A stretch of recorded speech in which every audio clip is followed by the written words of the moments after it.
Welcome, I'm Mark McPherson. We're going to have a bit of a look at how to master tough conversations. Now let's face it, some conversations are really tough. Now they may not be quite as tough as this particular one, but there's no doubt about it, you'll know what I'm talking about. Sometimes they're so tough that we don't even want to have them. Sometimes they're tough throughout the conversation, even though no one is particularly saying anything or doing anything, we know in our heart, boy, this is hard work. There are also times throughout a conversation when we actually want to grab someone by the throat and actually say, I've really had enough. But of course we don't. We know how to handle a tough conversation, and one of them isn't to get angry. Though having said that, there are some people around who don't understand that rule. And sometimes, even when we've finished a tough conversation, they can be pretty upsetting. Sometimes afterwards, there can be an incredible amount of paperwork that we have to do as well. More and more often, we are having conversations with more and more people. We might not be in the same office, the same city, we may not be in the same state or the same country, but we're having them nonetheless. Now, sometimes they're face-to-face around a board table like this, fine.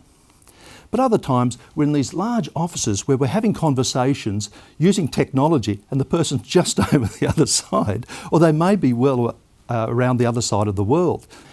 All we really want, of course, is what? We just want our conversations to go well. We don't want them to be hard, we don't want them to be tough. We have to talk tough sometimes to people. That's the tough conversation. We have to lay down the law. On other occasions, it's tough work because the person won't pay attention. We're trying to get them to choose an option that we're giving them and they simply won't come to the party. And sometimes we have to talk to people in authority, and it's hard work. Some of us are quite scared of repercussions, and sometimes rightly so. But it's hard to talk to people who are somewhat up the ladder.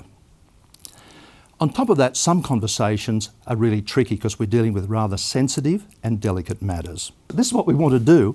This is why we put these conversations off for way too long, and there's reasons for it. They're scary.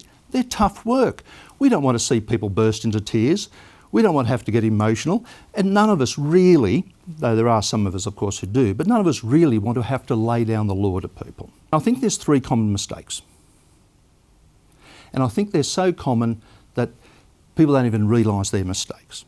And one of our common mistakes is actually labelling and name calling. Now we think we don't do it.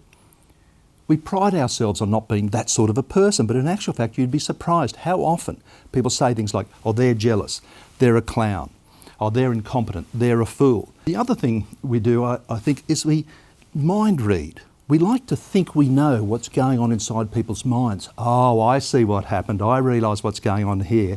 Oh, they wanted my job. Well, you might be right, but you might be wrong. When people actually have these conversations, I don't think they know what to do.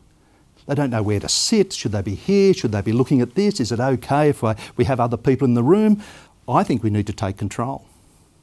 We need to take control of these conversations, and that is not a dirty word or a dirty expression saying take control. It means take control so you know what you're doing, so you get the best possible outcome for all concerned. Number one, let's take control of the conditions.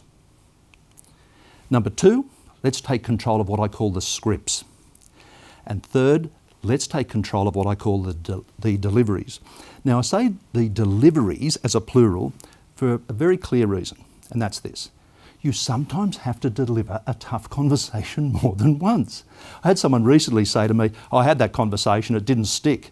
I said, well, it's possible you didn't get the conditions right, it's possible you didn't get the script right, and it's possible then that your delivery wasn't up to scratch. So let's just have a look at those three. The conditions is absolutely everything that you can use as a fundamental groundwork for your tough conversation. Now, it's about the physical environment, it's about the social environment, it's about the emotional environment, it's about what your point is. If your point of the conversation is simply just to get it off your chest and say, this is what I reckon, fine. But if your point and your outcome that you want is to get people moving together in the same direction, that's a totally different story. Get these conditions right. Do you have a fallback position? What language will you accept in this tough conversation? Because in some tough conversations, language that we may not find acceptable in other cases rises to the top. The second thing, we really need to get control and take control of what I call scripts. if anyone knows me, they know that I love scripts. Now, there are people around who say every now and then, oh, I could never use a script, I could never remember it. Every time you stand up at a staff meeting, every time you go to a job interview or whatever it is, every time you stand up give a speech at a wedding, for example, believe me, you either have a script written out or you've got one up there in your head somewhere. You've gone through it, you've mulled it over plenty of times. All I want people to do when they have these tough conversations is simply to write it down and formalise it so there's less chance of making a mistake. It doesn't mean you can't be flexible. You get halfway through these conversations in your script and you go, boy, oh boy, this conversation's on a different turn, let's just put that to one side. Then again, another thing about having a script is that if you find yourself sort of going off track a little bit, you can actually bring yourself back. You have a script. It doesn't mean you have to stand there and read it out, but you need one. It doesn't mean when you have scripts that you do not have the normal niceties of any conversation. You don't just stand there and read out your script. It's a package. The third thing is the deliveries. And I say that, again, just to remind you, it's plural for a good reason. Every little movement that you do in a tough conversation can be seen as an affront. You need to be impeccable. Every hand movement you do, every look you give can be seen by another person as an affront to them, or it means something, or you're smiling, or you're looking like that. What they touch their face for? What's that about? So we need to be absolutely impeccable in those deliveries. To handle tough conversations and to master them, we need to 1, take control of the conditions. 2, take control of the scripts. 3, take control of the deliveries. Then, and only then, do we have to then get good by practicing, practicing, practicing. All the very best. It's been great talking to you. Have a great day. Look after yourselves. Look after your family.